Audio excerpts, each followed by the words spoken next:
अस्सलामुअलैकुम dear students, उम्मीद करता हूँ आप सब स्टूडेंट ठीक ठाक होंगे, खैरियत से होंगे। डियर स्टूडेंट्स, आज की इस वीडियो में हम BSN 8 सेमेस्टर के सब्जेक्ट कम्युनिटी हेल्थ नर्सिंग के यूनिट नंबर 1 के पार्ट 3 जो कि हमारे साथ measures of disease frequency and disease occurrence है, इसको आज हम डिस्कस करेंगे और इसके हवाले से हम बात करेंगे कि किस तरह से हम डिजीज़ फ्रीक्वेंसी को मेजर कर सकते हैं। ठीक है, उसकी जो अक्ररेंस है उसकी हम किस तरह से मेजरमेंट कर सकते हैं, डेटा किस तरह से हम जो है उसको आइडेंटिफाई कर सकते हैं। तो इसके हवाले से आज के लेक्चर में काफ़ी डिटेल के साथ बात होगी। तमाम दोस्तों से गुजारिश है कि लेक्चर को गौर से सुनें और इसको अंडरस्टैंड करने की कोशिश करें। फ्रीक्वेंसी मैयर किसे कहते हैं? सबसे पहले आपको जो है वर्ड फ्रीक्वेंसी को अंडरस्टैंड करना होगा कि फ्रीक्वेंसी से क्या मुराद है, फ्रीक्वेंसी किसे कहते हैं। डियर स्टूडेंट, जैसे कि आप सब स्टूडेंट ने जो है 6 सेमेस्टर में एपिडेमियोलॉजी में भी फ्रीक्वेंसी को काफ़ी डिटेल के साथ जो है ऑलरेडी आप लोगों ने पढ़ा है। इसी तरह से बायोस्टैटिस्टिक्स में भी काफ़ी डिटेल के साथ आप लोगों ने जो है फ्रीक्वेंसी को पढ़ा है। इसी तरह से नर्सिंग रिसर्च में भी आपने फ्रीक्वेंसी को काफ़ी डिटेल के साथ पढ़ा होगा। ठीक है, तो फ्रीक्वेंसी किसे कहते हैं? फ्रीक्वेंसी से मुराद ये है कि the number of events divided by total population. एक इवेंट जो है वो कितनी बार जो है वो हो रही है, एक इवेंट जो है वो कितनी बार जो है वो हैपन हो रही है। ठीक है, एक टोटल पॉपुलेशन में, ख़ास पॉपुलेशन में, तो उसकी जब हम मेजरमेंट करते हैं तो इसको हम क्या कहते हैं? फ्रीक्वेंसी कहते हैं। मिसाल के तौर पर आपके पास एक कम्युनिटी है, कम्युनिटी जो है वहाँ पर आपके पास 100 पॉपुलेशन मौजूद है। इस 100 पॉपुलेशन में लोगों में कितने लोग जो है वो डिज़ीज़ की वजह से मुतासिर हो रहे हैं। ठीक है, कितने लोगों में डिज़ीज़ जो है वो फैल रही है। तो ये एक इवेंट है जो कि बार बार लोगों को हो रही है। ठीक है, तो इसकी जब हम मेजरमेंट करते हैं इसको हम क्या कहेंगे? इसको हम फ्रीक्वेंसी कहेंगे। Frequency is equal to number of events occur divided by total population. ठीक है, ये आपके पास फ्रीक्वेंसी को मालूम करने का एक फार्मूला है। तो फ्रीक्वेंसी मेजर किसे कहते हैं? A measure of central location provide a single value that summarises an entire distribution of data. In contrast, a frequency measure characterizes only part of the distribution. Frequency measure compare one part of the distribution to another part of the distribution और to the entire distribution. जैसे कि मैंने आपको अभी frequency में बताया कि frequency से मुराद ये है कि एक टोटल पॉपुलेशन आपके पास मौजूद है, एक कम्युनिटी है जहाँ पर आपके पास 100 पॉपुलेशन जो है मौजूद है। ठीक है, पॉपुलेशन साइज़ क्या है? 100 है। अब उस 100 पॉपुलेशन में कितने लोग जो है बीमारी की वजह से मुतासिर होते हैं, उनको जो है बीमारी होती है। तो बीमारी का होना, लोगों का बीमारी की वजह से मुतासिर होना, ये क्या है? ये एक इवेंट है। तो ये इवेंट कितनी बार होता है, कितनी बार ये लोगों को जो है हो रही है। ठीक है, लोग इससे मुतासिर हो रहे हैं। तो इसकी जब हम मेजरमेंट करते हैं इसको हम फ्रीक्वेंसी कहते हैं।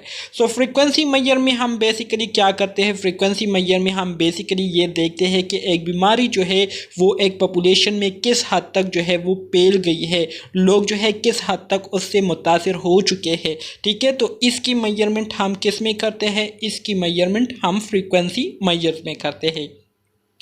इसी तरह से डियर स्टूडेंट्स, अगर हम फ्रीक्वेंसी के हवाले से मज़ीद डिटेल के साथ बात करें तो फ्रीक्वेंसी मेजर ये असल में हमारे साथ एक ऐसा पैरामीटर है जो कि हमें ओवरऑल पॉपुलेशन के कुछ पार्ट्स के हवाले से क्या करती है? इंफॉर्मेशन देती है, या ओवरऑल पॉपुलेशन के बारे में हमें क्या करती है? ये इंफॉर्मेशन प्रोवाइड करती है। इसी तरह से अगर हम फ्रीक्वेंसी को मेजर करने के लिए जो कॉमन पैरामीटर बेसिकली यूज़ होते हैं उसके हवाले से बात करें तो इसमें आप सबको पता है कि इसमें आपके पास रेशो आ जाती है, प्रोपोर्शन आ जाता है, इसी तरह से रेट्स आ जाते हैं। तो ये तीन जो है, ये तीन पैरामीटर आपके पास ऐसे पैरामीटर है जो कि हर जगह पर आप इसको यूज़ कर सकते हैं और इसके ज़रिए आप किसी भी किस्म की डिज़ीज़ की जो फ्रीक्वेंसी है उसको आप मालूम कर सकते हैं। ठीक है, common frequency measures are ratio, proportion and rates all three frequency measures have the same basic form, ठीक है। इसी तरह से जैसे कि मैंने आपको बताया कि जो हमारे पास कॉमन फ्रीक्वेंसी पैरामीटर है तो इसमें आपके पास रेशो आ जाती है, प्रोपोर्शन आ जाता है, रेट्स आ जाते हैं। ये तीनों पैरामीटर जो है इनका जो रिप्रेजेंटेशन स्टाइल है तीनों का बिल्कुल सेम है, जैसे कि numerator divided by denominator multiply by 10n, ठीक है। 10n जो है n की जगह आपके पास कोई भी वैल्यू आ सकती है, 100 भी आ सकता है, 1000 भी आ सकता है, 10,000 भी आ सकता है, इसी तरह से 1 लाख भी आ सकता है। ये आपकी टोटल पॉपुलेशन पर डिपेंड करती है, ठीक है। सो रेशो हो गई, प्रोपोर्शन हो गया और इसी तरह से रेट्स, इन तीनों को प्रेजेंट करने का जो कॉमन और फॉर्म है, जो कॉमन स्ट्रक्चर है वो आपके पास इस तरह से होता है, ठीक है। Numerator divided by denominator multiply by 10n, ठीक है। डियर स्टूडेंट्स, यहाँ पर अब हम बात करेंगे रेशो की। रेशो किसे कहते हैं? रेशो के हवाले से अगर जनरली मैं आपको बताऊं तो रेशो से मुराद ये है कि एक क्वांटिटी को जब आप दूसरे क्वांटिटी पर डिवाइड करते हैं तो इसको हम क्या कहते हैं? इसको हम रेशो कहते हैं। इससे हमारे पास जो वैल्यू आती है उसको हम क्या कहते हैं? रेशो कहते हैं। इसी तरह से रेशो के हवाले से एक बात ये भी है कि हमारे साथ जो न्यूमरेटर और डिनोमिनेटर होते हैं तो इसमें चांसेस हो सकते हैं कि न्यूमरेटर जो है ये आपके डिनोमिनेटर का पार्ट हो, मतलब टोटल पॉपुलेशन में से आपने पॉपुलेशन का कुछ हिस्सा लिया हो उसी सेम पॉपुलेशन का, या हो सकता है कि आपके पास डिनोमिनेटर और जो न्यूमरेटर है ये एक दूसरे से क्या हो? बिल्कुल मुख्तलिफ हो, ठीक है। तो इसमें ये एक्सेप्शनल केस आपको मिल सकता है। तो ये एक इम्पोर्टेंट बात है रेशो के हवाले से जो कि आप लोगों ने हमेशा याद रखनी है, ठीक है। रेशो में जब एमसीक्यूज आएंगे तो बिल्कुल इसी बेस पर आपके पास एमसीक्यूज आएंगे, तो आप लोगों ने जो है फिर इन बातों को याद रख कर आपने क्या करना है? एमसीक्यूज को हल करना है, ठीक है। So a ratio is the relative magnitude of two quantities और a comparison of any two values, ठीक है। रेशो क्या है? रेशो से मुराद ये है कि दो क्वांटिटीज के दरमियान हमारे पास जो दो क्वांटिटीज होती है तो उसकी जो रिलेटिव मैग्नीट्यूड होती है उसको जब हम क्या करते हैं? प्रेजेंट करते हैं, तो उसको हम क्या कहते हैं? उसको हम रेशो कहते हैं। या कोई भी दो वैल्यूज हो उसकी जब हम कंपैरिजन करते हैं, ठीक है, तो इसको हम क्या कहते हैं? रेशो कहते हैं, ठीक है। जैसे कि अगर आपको मैं इसकी रिप्रेजेंटेशन के बारे में बताऊं तो रेशो को किस तरह से रिप्रेजेंट किया जाता है? Ratio is equal to x divided by y multiply by 10n, ठीक है। तो ये आपके पास क्या है? ये आपके पास रेशो फार्मूला की प्रेजेंटेशन है। x जो है ये आपको न्यूमरेटर प्रेजेंट करती है और जो y है ये आपको डिनोमिनेटर प्रेजेंट करती है, ठीक है। सो अब जब x को आप y के साथ डिवाइड करते हैं तो इससे आपके पास जो वैल्यू आएगी इसको हम क्या कहेंगे? इसको हम रेशो कहेंगे, ठीक है। It is calculated by dividing one interval और ratio scale variable by the other, ठीक है। मतलब यह है कि एक वैल्यू को जब आप दूसरे वैल्यू पर डिवाइड करते हैं इससे आपके पास जो वैल्यू आएगी तो उसको हम क्या कहेंगे? रेशो कहेंगे। The numerator and denominator need not be related. Therefore, one could compare apples with oranges or apple with number of physician visits, ठीक है। इसी तरह से जैसे कि मैंने आपको स्टार्ट में बताया रेशो के हवाले से कि रेशो में एक एक्सेप्शनल केस है, वो ये है कि ज़रूरी नहीं कि आपके पास जो न्यूमरेटर और डिनोमिनेटर है वो क्या हो? सेम हो, एक दूसरे से रिलेट करते हो, बल्कि कॉमनली जो है आपके पास जो रेशो में न्यूमरेटर डिनोमिनेटर होते हैं तो ये जो है एक दूसरे के साथ रिलेट नहीं करते, बल्कि एक दूसरे के साथ रिलेट नहीं करते मतलब डिनोमिनेटर का पार्ट जो है वो न्यूमरेटर नहीं होता। जैसे कि आपको यहाँ पर दिया भी गया है, ठीक है, कि आप जो है एप्पल्स जो है कंपेयर एप्पल विद ऑरेंजेस, आप एप्पल्स जो है आप ऑरेंजेस के साथ कंपेयर कर सकते हैं, या Apple with number of physician visit, ठीक है। एप्पल्स को जो है नंबर ऑफ फिजिशियन के साथ विजिट मतलब फिजिशियन विजिट के साथ कंपेयर कर सकते हैं। तो आप देख सकते हैं कि एप्पल ये भी हमारे साथ एक अलग फ्रूट है और ऑरेंज ये भी हमारे साथ एक अलग फ्रूट है, ठीक है। इसी तरह से एप्पल ये हमारे पास क्या है, अलग है, और नंबर ऑफ फिजिशियन विजिट ये हमारे पास दो डिफरेंट क्या है, दो डिफरेंट पैरामीटर्स है। तो रेशो में जो बेसिक बात है वो ये है कि आपके पास जो न्यूमरेटर और डिनोमिनेटर है तो ज़रूरी नहीं कि दोनों जो है एक दूसरे के साथ क्या हो, उसका कोई रिलेशन हो।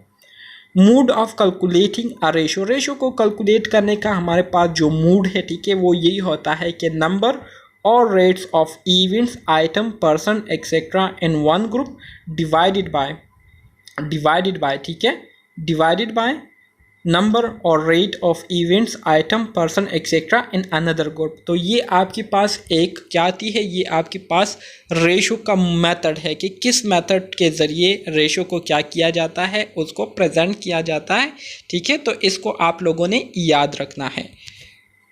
Note that in certain ratios, the numerator and denominators are different categories of the same variable, such as males and females or a person 20 to 29 years and 30 to 39 years of age.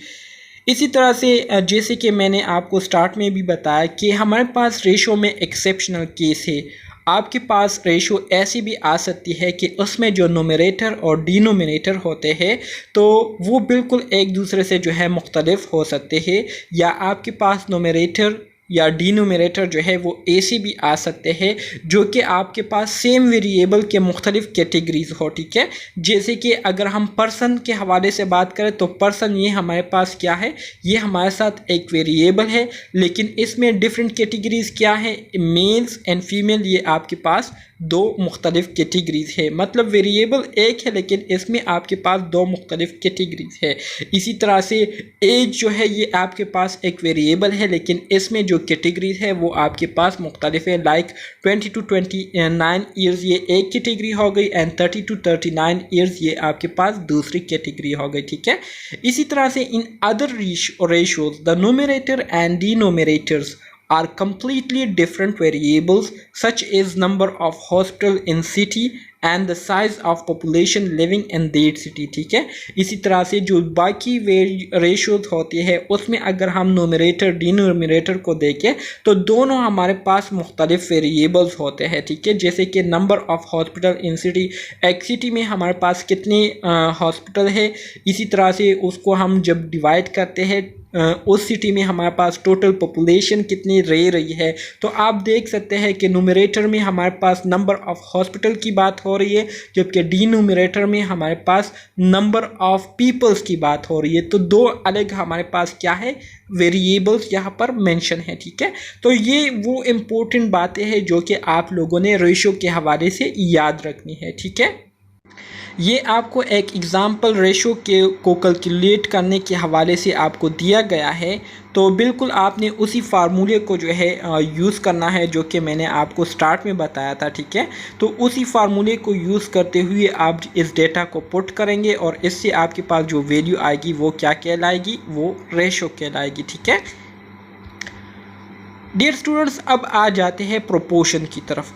Proportion के हवाले से अगर मैं आपको बताऊं तो proportion जो है ये असल में हमारे साथ एक टाइप है रेशो की, ठीक है। ये असल में हमारे साथ रेशो की एक टाइप है, लेकिन यहाँ पर एक बात आप लोगों ने याद रखनी है, जैसे कि रेशो में हमारे पास एक्सेप्शनल केसेस थे, यहाँ पर आपके पास वो एक्सेप्शनल केसेस नहीं हैं। मतलब यह है कि यहाँ पर जब आप न्यूमरेटर डिनोमिनेटर को कैलकुलेट करेंगे तो जो न्यूमरेटर है वो हमेशा आपके पास डिनोमिनेटर का क्या होगा, पार्ट होगा। मतलब आप एक पॉपुलेशन लेते हैं तो उस पॉपुलेशन में से आप एक थोड़ा सा हिस्सा लेते हैं, थोड़ा सा पार्ट लेते हैं, तो ये पार्ट जो आपने लिया है ये इसी टोटल पॉपुलेशन का ही एक हिस्सा है, ठीक है। इसी पॉपुलेशन से ही आपने लिया है। तो प्रोपोर्शन में आप लोगों ने ये बात याद रखनी है कि प्रोपोर्शन में आपके पास न्यूमरेटर हमेशा डिनोमिनेटर में इंक्लूडेड होता है, मतलब डिनोमिनेटर का सब पार्ट होता है, ठीक है। इसी तरह से प्रोपोर्शन की जो वैल्यू होती है तो उसको हम हमेशा परसेंटेज के फॉर्म में, मतलब कॉमनली परसेंटेज के फॉर्म में इसको हम क्या करते हैं, प्रेजेंट करते हैं। इसके अलावा दूसरे फॉर्म में भी हम इसको प्रेजेंट कर सकते हैं, लेकिन जो कॉमनली हम प्रेजेंट करते हैं तो परसेंटेज के फॉर्म में उसको हम प्रेजेंट करते हैं, ठीक है। A proportion is the comparison of a part to the whole, ठीक है। आपने ओवरऑल पॉपुलेशन ली है, उस ओवरऑल पॉपुलेशन में से आप एक उस पॉपुलेशन का एक सब पार्ट लेते हैं, ठीक है। तो उस सब पार्ट की जब आप ओवरऑल पॉपुलेशन के साथ कंपैरिजन करते हैं तो इसको हम क्या कहते हैं, इसको हम प्रोपोर्शन कहते हैं, ठीक है। It is a type of ratio in which the numerator is included in the denominator। वही बातें हैं जो कि मैंने आपको अभी बताई, ठीक है। You might use a proportion to describe what fraction of clinic patient tested positive for HIV or what percentage of the population is younger than 25 years of age। A proportion may be expressed as a decimal, a fraction or a percentage, ठीक है। इसी तरह से proportion, जैसे कि मैंने आपको कहा कि प्रोपोर्शन कॉमनली इसकी जो वैल्यू है उसको हम परसेंटेज के फॉर्म में प्रेजेंट करते हैं, लेकिन इसको आप डेसिमल फॉर्म में भी प्रेजेंट कर सकते हैं और फ्रैक्शन के फॉर्म में भी आपके पास प्रोपोर्शन की वैल्यू आ सकती है, ठीक है। अब प्रोपोर्शन को कैलकुलेट करने का जो मेथड है वो आपको यहाँ पर बताया जा रहा है कि नंबर ऑफ पर्सन और event with a particular characteristics divided by total number of person और event of which the numerator is a subset. मतलब टोटल पॉपुलेशन आपके पास नीचे जो है ये टोटल पॉपुलेशन है, इस टोटल पॉपुलेशन में से आपने पॉपुलेशन का एक पार्ट लिया है जो कि एक ख़ास कैरेक्टरिस्टिक्स पर मुश्तमिल होता है, ठीक है। तो ये आपके पास क्या है, ये आपके पास प्रोपोर्शन का एक मेथड है जिसके ज़रिए आप प्रोपोर्शन क्या कर सकते हैं, उसको कैलकुलेट कर सकते हैं। इसी तरह से जो 10n है तो n का मतलब ये है कि 10 की जगह n की जगह आपके पास 100 भी हो सकता है, 1000 भी हो सकता है, 10,000 भी हो सकता है, 1 लाख भी हो सकता है। तो ये आपके पॉपुलेशन पर डिपेंड करती है, ठीक है। For a proportion 10n is usually 100, ठीक है। ये आपके पास 100 भी हो सकती है, ठीक है। Is 100 and is often express as a percentage, और इसको हम परसेंटेज के फॉर्म में क्या कर सकते हैं, एक्सप्रेस कर सकते हैं। ये आपके पास कुछ एग्जांपल्स दिए गए हैं प्रोपोर्शन को कैलकुलेट करने के लिए, जैसे कि आप एग्जांपल 1 को देके ए को देके कहते हैं कि calculate the proportion of mens in HANs follow up study who were diabetic, ठीक है।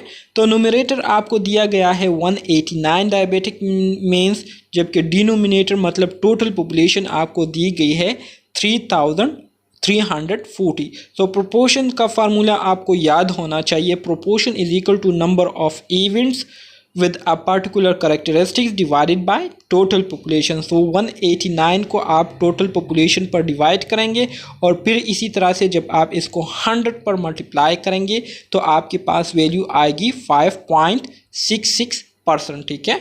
इसी तरह से नीचे आपको दूसरी एग्जांपल दी गई है, calculate the proportion of death amongst main, ठीक है। मर्दों में आपके पास जो डेथ होते हैं तो उस डेथ को की जो रेट है उसको आपने कैलकुलेट करना है।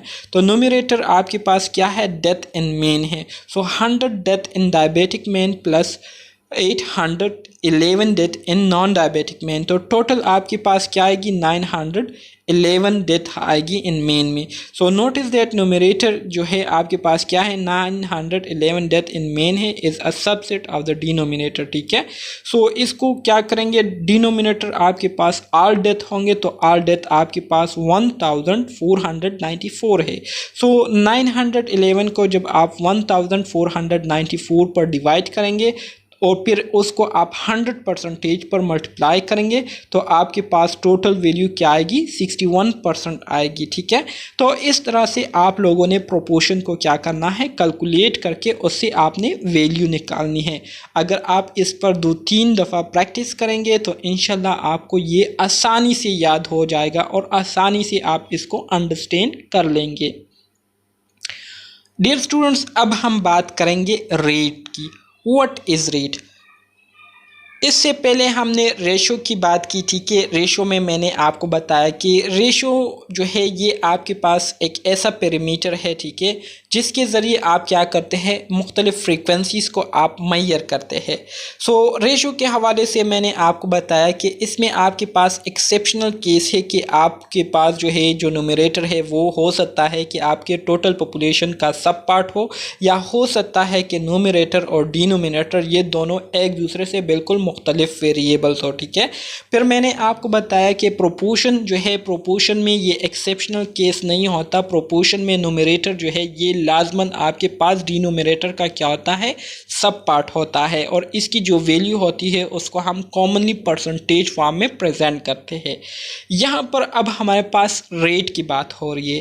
रेट जो है ये भी जो है आपके रेशो की तरह है, लेकिन यहाँ पर आप लोगों ने ये बात याद रखनी है कि जब भी जहाँ पर भी रेट की बात होती है तो वहाँ पर आप लोगों ने हमेशा अपने माइंड में ये बात याद रखनी है कि जहाँ पर भी वर्ड रेट यूज़ होगा तो आप लोगों ने समझ जाना है कि यहाँ पर टाइम की बात भी हो रही है, ठीक है।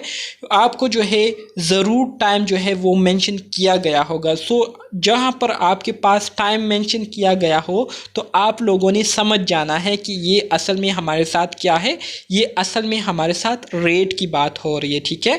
तो रेट में आपके पास टाइम जो है ये हमेशा आपके पास जो है मेंशन किया गया होता है, ठीक है। बाकी इसमें भी आपके पास एक्सेप्शनल केस हो सकता है कि जो न्यूमरेटर है वो डिनोमिनेटर का क्या हो, सब पार्ट हो, या ऐसे भी हो सकता है कि न्यूमरेटर और डिनोमिनेटर दोनों एक दूसरे से मुख्तलिफ वेरिएबल्स हो, ठीक है। इन epidemiology, a rate is a measure of the frequency with which an event occurred in a defined population over a specific period of time। Definition को आप देख सकते हैं, जैसे कि मैंने आपको बताया एपिडेमियोलॉजिकल पर्सपेक्टिव से अगर हम रेट की डिफिनीशन करें तो रेट असल में हमारे साथ फ्रीक्वेंसी की एक ऐसी पैरामीटर है जिसके ज़रिए हम क्या करते हैं, जिसके ज़रिए हम एक ख़ास टाइम पीरियड के दौरान एक इवेंट हमारे पास कितनी बार जो है वो हैपन होता है, कितनी बार जो है वो हो रहा है, तो इसकी जब हम मेजरमेंट करेंगे तो इसको हम क्या कहेंगे, इसको हम रेट कहेंगे, ठीक है। टोटल पॉपुलेशन में एक इवेंट जो है एक ख़ास टाइम पीरियड के दौरान कितनी दफ़ा हो रहा है, रिपीट हो रहा है, तो इसको हम क्या कहेंगे, रेट कहेंगे। Because rate put disease frequency in the perspective of the size of the population, rates are particularly useful for comparing disease frequency in different locations at different times or among different group of person with potentially different size population, ठीक है। कहते हैं कि rates के ज़रिए हम क्या करते हैं, डिज़ीज़ फ्रीक्वेंसी को, एक ख़ास पॉपुलेशन में हम डिज़ीज़ फ्रीक्वेंसी को हम रेट के ज़रिए क्या करते हैं, मालूम करते हैं। डिज़ीज़ फ्रीक्वेंसी से क्या मुराद है, डिज़ीज़ फ्रीक्वेंसी से मुराद ये है कि एक ख़ास पॉपुलेशन में एक बीमारी जो है वो कितनी रफ्तार के साथ फैल रही है, लोगों में जो है वो मुंतकिल हो रही है, लोग जो है उसका शिकार हो रहे हैं, तो इसको हम क्या करते हैं, इसको हम रेट्स के ज़रिए मालूम करते हैं। इसी तरह से रेट्स के ज़रिए जो है हम मुख्तलिफ डिज़ीज़ फ्रीक्वेंसी की जो डिज़ीज़ फ्रीक्वेंसी है उसको जो है मुख्तलिफ़ लोकेशन में कंपेयर भी कर सकते हैं, मुख्तलिफ़ टाइम पर उसको मालूम कर सकते हैं। इसी तरह से एक ख़ास पॉपुलेशन साइज़ में उसको जो है मुख्तलिफ़ ग्रुप में भी हम क्या कर सकते हैं, रेट्स के ज़रिए उसकी कंपैरिजन कर सकते हैं। इसके अलावा रेट जो है ये आपके पास एक ऐसा पैरामीटर है जिसके ज़रिए आप किसी भी पॉपुलेशन की जो रिस्क है उसको भी आप मालूम कर सकते हैं कि एक पॉपुलेशन में आपके पास कितने लोग जो है वो किसी बीमारी के जद में जो है आ सकते हैं, किसी बीमारी के जो है वो शिकार हो सकते हैं, उनको जो है वो बीमारी हो सकती है। तो इसके ज़रिए आप जो है रिस्क को भी मालूम कर सकते हैं, ठीक है। To a non-epidemiologist, a rate means how fast something is happen or going, ठीक है। इसी तरह से अगर हम नॉन एपिडेमियोलॉजिकल कंसेप्ट के हवाले से अगर रेट की डिफिनीशन करें तो रेट से मुराद ये है कि एक चीज़ जो है वो कितनी रफ्तार के साथ हो रही है या कितनी रफ्तार के साथ जो है वो बार बार लोगों को हो रही है या हैपन हो रही है, ठीक है। तो इसको हम क्या कहेंगे, रेट कहेंगे। The speedometer of a car indicate the car speed और rate of travel in a miles और किलोमीटर पर आवर, ठीक है। This rate is always reported per some unit of times. Some epidemiologists restrict use of the term rate to similar measures that are expressed per unit of time. For these epidemiologists, a rate describe how quickly disease occur in a population. ठीक है कि एक ख़ास population में एक बीमारी जो है वो कितनी रफ्तार के साथ, कितनी तेज़ी के साथ लोगों को हो रही है, लोगों में जो है वो फैल रही है, तो इसको भी हम क्या कर सकते हैं, रेट कह सकते हैं। ठीक है, तो ये बाकी जो है रेट के हवाले से आपको मुख्तलिफ परसेप्शन जो है वो आपको बताए जा रहे हैं, लेकिन जो असल बात मैंने आपको स्टार्ट में बताई है तो आपने उसी बात को जो है याद रखनी है। ठीक है, और उसी बात के बेस पर जो है आपने आगे अपने क्या करने हैं, अपनी कोशिशें करनी है और इन 3 पैरामीटर्स को आप लोगों ने अच्छे तरीके से अंडरस्टैंड करना है। ठीक है, अब यहाँ पर हम बात करेंगे प्रेवलेंस रेट की। प्रेवलेंस रेट क्या है? A prevalence rate is the proportion of the population that has a healthy condition at a point in time. For example 70 influenza case patient in March 2005 reported in country A. ठीक है, सो prevalence rate से मुराद ये है कि एक ख़ास time period में आपके पास कितनी बीमारियां जो है वो रिपोर्ट हुई थी। जैसे कि एग्ज़ाम्पल में आपको बताया जा रहा है कि 2005 के रिपोर्ट के मुताबिक जो प्रेवलेंस रेट था वो आपके पास क्या था, 70 प्रेवलेंस रेट था, मतलब 70 लोगों को जो है इन्फ्लुएंज़ा जो है ये हुई थी। तो 2005 की ये एक रिपोर्ट है, तो इसको हम क्या कहते हैं, इसको हम प्रेवलेंस रेट कहते हैं। केस फर्टिलिटी रेट से मुराद ये है कि the proportion of person with the disease who died from the it, मतलब एक बंदे को बीमारी हुई थी तो उस बीमारी की वजह से कितने लोग जो है उनकी डेथ हुई, उनकी जो है मौत हुई, तो इसको हम केस फर्टिलिटी रेट कहते हैं। ठीक है, अब यहाँ पर आपको एग्जाम्पल्स दिए गए हैं, तो आप लोगों ने इसका सही आंसर मुझे कमेंट बॉक्स करना है। ठीक है, कहते हैं कि number of women in state A who died from heart disease in 2004 divided by number of women in state A who died in 2004। तो ये अब आप लोगों ने आइडेंटिफाई करना है कि ये आपके पास रेशो है, प्रोपोर्शन है या रेट है या कोई भी नहीं है। नंबर 2 को देखिए, कहते हैं कि number of women in state A who died from heart disease in 2004, estimated number of women living in state A on July 1st 2004। तो ये भी आप लोगों ने बताना है। इसी तरह से number of women in state A who died from heart disease in 2004 divided by number of women in state A who died from cancer in 2004। तो इसका भी आपने बताना है number of women in state A who died from lung cancer, number of women in state A who died from cancer all types. ठीक है, number of women in state A who died from lung cancer in 2004 and estimated revenue in state A from cigarette sale in 2004।